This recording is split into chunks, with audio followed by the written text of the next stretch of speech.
ओम नमः शिवाय। हर हर महादेव। श्री शिवाय नमस्तुभ्यम। आज का दिन आप सभी के लिए मंगलमय हो। भगवान शिव आपकी मनोकामना पूर्ण करें। सावन महीने की शिवरात्रि का हमारे हिंदू धर्म में विशेष महत्व होता है। सावन शिवरात्रि के दिन भगवान शिव की पूजा करनी चाहिए, साथ ही व्रत रखनी चाहिए और व्रत कथा का श्रवण करना चाहिए। इससे मनुष्य को शिव पद की प्राप्ति होती है, ऐसा शिव महापुराण में कहा गया है। जो भी मनुष्य भक्ति भाव से इस दिन भगवान शिव की पूजा करते हैं और ओम नमः शिवाय इस मंत्र का 108 बार जप करते हैं, उनके जीवन में आने वाली सभी संकट दूर होती है, साथ ही धन धान्य की कमी नहीं रहती है और अंत में मोक्ष की प्राप्ति होती है। आज मैं आपके लिए सावन शिवरात्रि व्रत की कथा लेकर आया हूं, तो आइए सुनते हैं सावन शिवरात्रि व्रत की कथा। नैमिषारण्य तीर्थ में शौनकादि ऋषियों ने आशुतोष भगवान शंकर के अनन्य उपासक श्री सूत जी से पूछा, हे सूत जी, महाशिवरात्रि के व्रत महात्म्य सहित कथा श्रवण किया। अब अज्ञान में महाशिवरात्रि के व्रत को करके पूर्ण फल किसने प्राप्त किया, इस पर कोई कथा सविस्तार हम लोगों को सुनाए।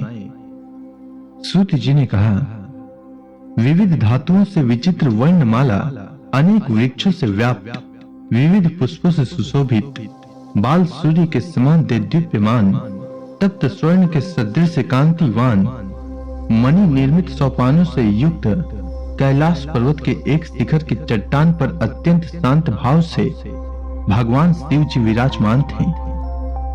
उनके हाथों में शूल, अंग में भस्म और सर्प शोभित हो रहे थे। उन्हें प्रमद आदि गुणों ने घेर रखा था और वे क्रीड़ा में तल्लीन थे। ऐसा उपयुक्त समय देखकर उनसे पार्वती जी ने पूछा, हे देवाधिदेव, आप सभी व्रतों में उत्तम व्रत को वर्णन करें। वैसे तो मैंने अनेक व्रत दान एवं तप पूर्ण किए हैं, परंतु फिर भी मेरा संदेह दूर नहीं हुआ है। आपसे आज मैं ऐसे व्रत को सुनना चाहती हूँ जो सभी व्रतों में श्रेष्ठ एवं मोक्षदायक है। शिव जी ने कहा, हे देवी, मैं तुम्हें सभी व्रतों में उत्तम एक गुप्त व्रत सुनाता हूँ। मैंने आज तक किसी से इस व्रत को नहीं कहा है। इस व्रत के प्रभाव से यमराज भी निकट आने का साहस नहीं करते हैं।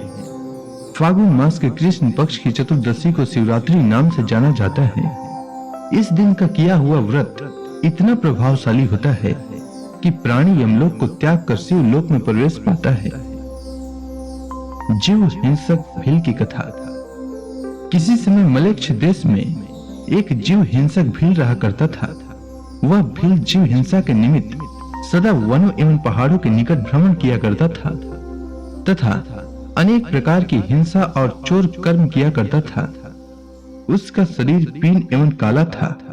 वह हाथों में धनुष धारण करता, काला जामा पहनता तथा हाथ में गोह के चमड़े का मोजा बांधता था। कमर में तरकस रखता था। वह सदा बाघ, चीता, तेंदुआ, खरगोश, रीछ आदि पशुओं को मारकर अपने कुटुंब का भरण पोषण किया करता था। अनेक पक्षियों का भी वह वध कर डालता था। एक दिन इस भील के परिवार वालों ने भील से कहा, हे वंचर, आज कहीं से भी चोरी आदि किसी भी युक्ति से हमें खाने के लिए कुछ भक्ष्य पदार्थ लाकर दो। अपने कुटुंबियों द्वारा इस प्रकार की प्रार्थना सुनकर भील धनुष बाण लेकर मृग हिंसा के लिए जंगल में जाकर शिकार ढूंढने लगा। हे देवी, एक बार चतुर्दशी के दिन वह हाथ में धनुष बाण लेकर गंभीर जंगल में जा पहुंचा। उसने वहां पहुंचकर हिरणों को खोजना प्रारंभ किया। हिरणों की खोज में वह भील इधर उधर की दिशाओं में दौड़ने लगा। बहुत प्रतीक्षा करने पर भी जब कोई वन्य पशु न मिला तो वह निराश हो गया। सूर्यास्त होने पर एक तालाब के निकट वह जा बैठा। उसने निश्चय किया कि आज रात्रि में मैं अवश्य ही इस तालाब में जीव मारूंगा। मन में ऐसा दृढ़ निश्चय करके वह तालाब के निकट स्थित एक बिल्व वृक्ष के नीचे बैठ गया। उस बिल्व वृक्ष के कोटर में एक बहुत विशाल शिवलिंग पड़ा हुआ था। इस व्याध ने अपने दाहिने हाथ से बेल पत्र तोड़कर शिव पर चढ़ा दिया। लिंग पूजा के प्रभाव से कोई भी हिरण उसके हाथ न आ सका। इस प्रकार उस बिल्व वृक्ष के नीचे रात्रि का पहला प्रहर व्यतीत हो गया। इसके बाद उस तालाब के नीचे एक गर्भिणी हिरनी पानी पीने के लिए आई। वह हिरनी चकित दृष्टि से चारों ओर देख रही थी। इसी बीच शिकारी ने भी उसे देख लिया। उसने अपने धनुष पर बाण चढ़ाया और साथ ही बेल पत्र तोड़कर शिवलिंग पर चढ़ा दिया। हिरनी ने भी उस शिकारी को देख लिया। हिरनी ने उस व्याध से कहा, हे महाव्याध, जरा रुक जाइए, तुम मुझे क्यों मार रहे हो? व्याध ने कहा, मेरा परिवार भूख से पीड़ित है, मैं तुम्हारे द्वारा उन सबों की भूख शांत करूंगा। शिव जी ने कहा, हे देवी, एक प्रहर की पूजा के प्रभाव से उस व्याध का चतुर्थांश पाप दूर हो गया। उसने अपने बाणों को थोड़ा समेट लिया और उस हिरनी से कहने लगा, मैंने अनेक जीवों को मारा है, किंतु आज तक किसी वन्य पशु को मनुष्य सा बोलते नहीं सुना। मुझे तुम्हारी बातों से बड़ा कौतूहल हो रहा है। तुम किस वंश में उत्पन्न हुई हो और कहां से आई हो? हिरनी ने उस व्याध से कहा, हे व्याध, मैं पूर्व जन्म में रंभा नामक इंद्रपुरी की अप्सरा थी। अत्यंत सुंदरी होने के कारण मेरे मन में बड़ा गर्व था। मैंने अपनी सुंदरता के बल से महादानव हिरणाक्ष को भी अपना पति बना लिया। मैंने उनके साथ बहुत काल तक भोग किया। दूसरे दिन जब मैं उनके साथ खेल रही थी, तभी शिव जी के सन्मुख तांडव नृत्य प्रारंभ हुआ। मेरे शिव जी के सामने पहुंचते ही शिव जी ने मुझसे पूछा, सच सच बता, तू कहाँ थी? नहीं तो मैं तुम्हें शाप देता हूँ। शाप की बात सुनकर मैंने कहा, हे देव, मैं घर पर एक दानव के साथ विहार कर रही थी। शिव जी मेरे बातों से क्रुद्ध हुए और बोले, तेरा प्रेमी हिरणाक्ष हिरण बनेगा और तू उसकी पत्नी। तुम 12 वर्ष से कुछ अधिक ही सुख से रहित रहेगी और पारस्परिक सुख के कारण ही तुम्हारे शाप का अंत होगा। जिस समय तेरे सामने व्याध आएगा, तब तुम्हें पूर्व जन्म का स्मरण होगा। वहां मेरे लिंग का दर्शन करने से तेरा छुटकारा होगा और तू अपने स्वरूप को प्राप्त हो जाएगी। हिरनी ने उस व्याध से कहा, शिव जी के शाप से मैं इस पृथ्वी पर हिरनी होकर घूम रही हूँ। मैं इस समय गर्भिणी हूँ, अतः मुझे न मारो। इसी रास्ते से एक दूसरी हिरनी आ रही है, तुम उसे मारकर अपने कुटुंब का भरण पोषण करना। मैं प्रसव करने के बाद कल आपके पास आ जाऊंगी, ऐसा मैं शपथ पूर्वक कहती हूँ। शिव जी ने कहा। उस हिरनी की बात से वह व्याध असमंजस में पड़ गया। फिर कुछ सोचकर उससे दूसरे दिन आने का वचन लेकर उसे छोड़ दिया।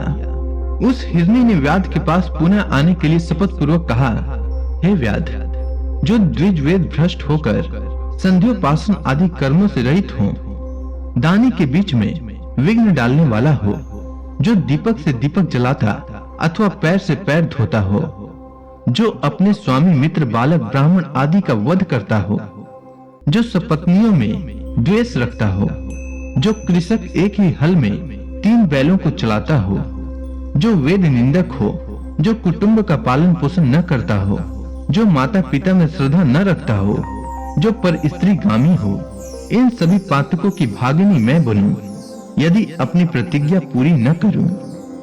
दूसरा प्रहर आने पर व्याध शिव शिव का उच्चारण करता रहा। उसे नींद नहीं आ रही थी। इसी बीच तालाब पर दूसरी हिरनी आई। शिकारी ने उस हिरनी को देखकर भी बेलपत्र चढ़ा दिया। तदंतर उस शिकारी ने धनुष पर बाण चढ़ा लिया। हिरनी ने उस शिकारी से पूछा, हे धनुषधारी, मैं जानना चाहती हूँ कि इस रास्ते से एक गर्भिणी हिरनी आई थी अथवा नहीं, आप सच सच बताएं। शिव जी ने कहा। उस हिरनी की बात सुनकर शिकारी चकित हो गया। उसकी बोली भी पहली हिरनी जैसी ही लगती थी। शिकारी ने कहा कि पहली हिरनी घर चली गई है, अब मैं तुझे मारकर अपनी भूख मिटाऊंगा। हिरनी ने कहा कि मैं इस समय कामातुर हूँ, विरह अनल से तप्त हूँ, तुम मुझे छोड़ दो। इसी रास्ते एक मृग आने वाला है, उसके द्वारा तुम्हारी तृप्ति हो सकेगी। शिव जी ने कहा। उस हिरनी ने भी पहली हिरनी की भांति ही शपथ दिया और वह शिकारी के चुंगल से मुक्त हो गई। वह हिरनी जल पीकर पलायित हो गई। व्याध उसी पेड़ के नीचे बैठा रहा। उसका तीसरा प्रहर भी समाप्त हो गया। उसने बेल पत्र तोड़कर शिव जी पर डाल दिया।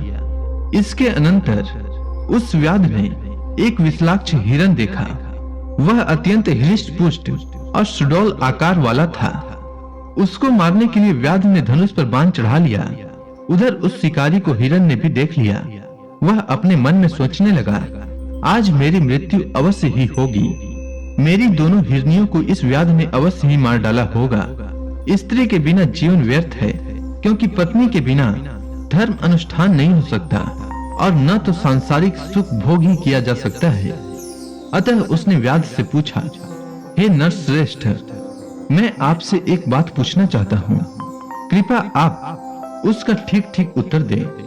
इसी मार्ग से पहले 2 हिरनियां आ चुकी हैं, तो क्या आपने उन दोनों को मार डाला या वे अपने घर चली गईं? हिरण की बात सुनकर व्याध ने अपने मन में सोचा, यह कोई सामान्य हिरण नहीं हो सकता। ऐसा सोचकर उसने विस्मित होकर हिरण से पूछा, वे दोनों हिरनियां अपने घर चली गई हैं, किंतु तुम्हारी दूसरी रजस्वला स्त्री ने तुम्हें मुझे देने का वचन दिया है, अतः मैं तुझे किसी प्रकार भी नहीं छोड़ सकता। शिव जी ने कहा। व्याध की बात से वह हिरण भयभीत होकर उससे पूछने लगा, तुमने दोनों हिरनियों को क्यों छोड़ दिया? शिव जी ने कहा, व्याध के सन्मुख हिरनियों द्वारा किए गए शपथ को उस हिरण से व्याध ने कह सुनाया।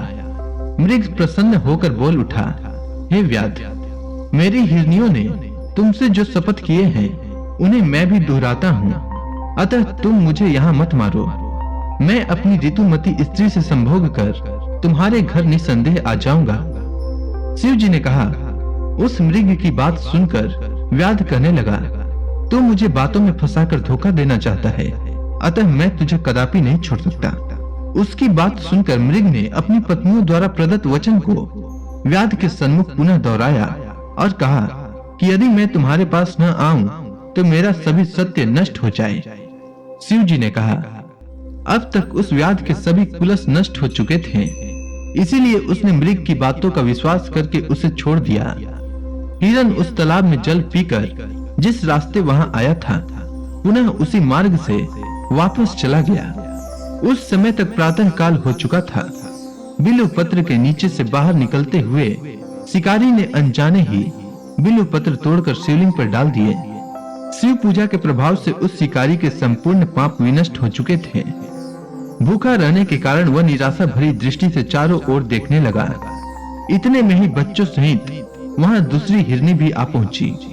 उसने धनुष पर बाण का संधान किया, किंतु इसी बीच आगंतुक हिरनी बोल उठी, हे धर्मात्मना, बाण मत छोड़ो, अपने धर्म का पालन करो, क्योंकि मैं सभी प्रकार से अवध्य हूँ। शास्त्रों में कहा गया है, सोते हुए राजा को, मैथुन में रथ प्राणी को, स्तनपान कर रहे बच्चे को, रोगी को और बच्चों से युक्त हिरनी को नहीं मारना चाहिए। उस हिरनी ने व्याध से कहा कि यदि तुम मुझे मारना ही चाहते हो तो मैं अपने बच्चों को घर पर छोड़ आऊं तब मारना।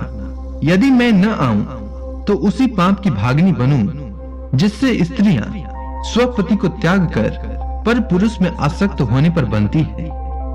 शिव जी ने कहा। व्याध से मुक्त होकर वह हिरनी अपने बच्चों को लेकर घर चली गई। इधर व्याध भी अपने घर के लिए तेजी से चल पड़ा। घर पहुंचते ही उसके भूखे बच्चों ने उसे घेर लिया। उसके घर में न तो मांस था न अन्न ही। सभी बच्चे निराश हो गए। शिकारी अपने मन में बार बार उन हिरनियों का ही स्मरण कर रहा था। इतने में ही उसकी पत्नी ने कहा कि तुमने तो आज रात भर व्रत रखकर सभी लोगों को भूखा ही मार डाला।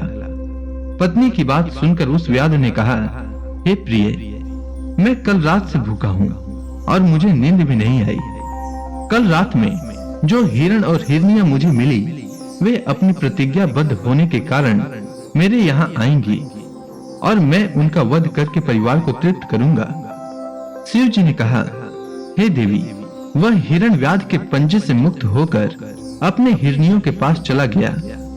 उसकी एक मृगी ने प्रसव किया, दूसरे ने संभोग की इच्छा प्रकट की और तीसरी ने अपने बच्चों की रक्षा के लिए प्रार्थना की।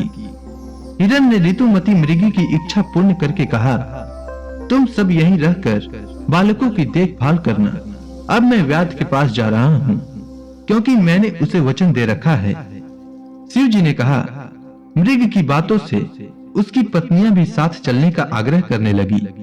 वे सब बहुत ही दुखी होकर कह रही थी, पिता, भाई, पुत्र आदि सभी सीमित वस्तु देते हैं, परंतु पति से अपरिमित वस्तु की प्राप्ति होती है। अमित दानी भर्ता वेदे ही, इसीलिए स्त्रियों के लिए पति ही परम गति है। पति के बिना नारी का जीवन सूना है। अतः मैं भी तुम्हारे साथ चलूंगी और साथ ही मरूंगी। शिव जी ने कहा। उस मृग की पत्नियों ने विरह कातर होकर मरने का निश्चय किया। परिवार के शोकावस्था से वह मृग बहुत ही दुखी हुआ। वह सोचने लगा, यदि मैं वचनबद्ध होकर भी व्याध के पास नहीं जाता हूँ तो धर्म का नाश होगा और जाने पर कुटुंब का अंत हो जाएगा। वह दुविधा की स्थिति में पड़ गया। अंत में धैर्य धारण कर उसने व्याध के पास जाना ही उचित समझा। वह व्याध के आश्रम की ओर चल पड़ा। उसके पीछे पीछे उसकी पत्नियों ने भी उसका अनुगमन किया। वहां से अपनी स्त्री पुत्रों को साथ लेकर वह मृग उस भूखे व्याध के पास आ पहुंचा। मृग ने व्याध से कहा, हे व्याध, पहले तुम मुझे मारो, तत्पश्चात इन सभी को। तुम्हारे बाणों से मरकर आज हम लोग स्वर्ग को जाएंगे और तुम्हें किसी प्रकार का पाप भी नहीं लगेगा। मृग की बातों से उस व्याध के मन का अज्ञान दूर हो गया। वह बोला, हे मृग, तुम अपने घर लौट जाओ। तुम्हारी सत्यता से मैं अत्यंत प्रसन्न हूँ। मुझे मांस नहीं चाहिए। तुम मेरे बंधु, गुरु और मित्र हो। मैंने आज से अहिंसा का व्रत ले लिया है और अपने हिंसक शस्त्रों को तोड़कर फेंक दिया है। अतः अब तुम निर्भय होकर लौट जाओ। शिव जी ने कहा। इतना कहकर शिकारी ने धनुष बाण तोड़ डाले और मृग की प्रदक्षिणा करके उसे नमस्कार किया। स्वर्ग से पुष्प वृष्टि होने लगी। इतने में एक देवदूत सुंदर विमान लेकर स्वर्ग से आ उपस्थित हुआ। उसने शिकारी से कहा, हे महाव्याध, इस विमान में बैठकर सदेह स्वर्ग को चलो। शिवरात्रि के प्रभाव से तुम्हारे सभी पाप नष्ट हो चुके हैं। शिवरात्रि के दिन तुमने अनजाने में ही उपवास और जागरण द्वारा शिव जी की पूजा कर डाली। हे धर्मात्मना, तुम्हारी इसी नाम से नक्षत्र मंडल में अस्थायी निवास होगा। इसके बाद उसने उस मृग को संबोधित करके कहा, हे मृग, तुम अपनी स्त्री और पुत्रों के साथ इस विमान में बैठकर स्वर्गारोहण करो। अपनी तीनों भार्याओं सहित नक्षत्र पद प्राप्त करो। तुम्हारे नाम से ही वह नक्षत्र प्रसिद्ध होगा। शिव जी ने कहा। इतना सुनकर वे सभी विमान में बैठकर नक्षत्र लोक गए। आगे दो हिरनियां, पीछे हिरण। इन तीनों ताराओं से युक्त मृग शीर्ष नक्षत्र हैं। यह नक्षत्र आज भी आकाश में दृष्टि गोचर होता है। इसकी पीठ पर आर्द्रा नामक दूसरा नक्षत्र लगा है। शिव जी ने कहा, हे पार्वती, मैंने ऐसे महत्वपूर्ण शिवरात्रि व्रत का तुमसे वर्णन किया। यह व्रत शिवलोक की प्राप्ति कराने वाला है। इस व्रत के समान पाप नाशक और मोक्षदायक दूसरा व्रत नहीं है। अगर आपको यह कथा अच्छी लगी हो तो कमेंट सेक्शन में ओम नमः शिवाय लिखना न भूलें। धन्यवाद।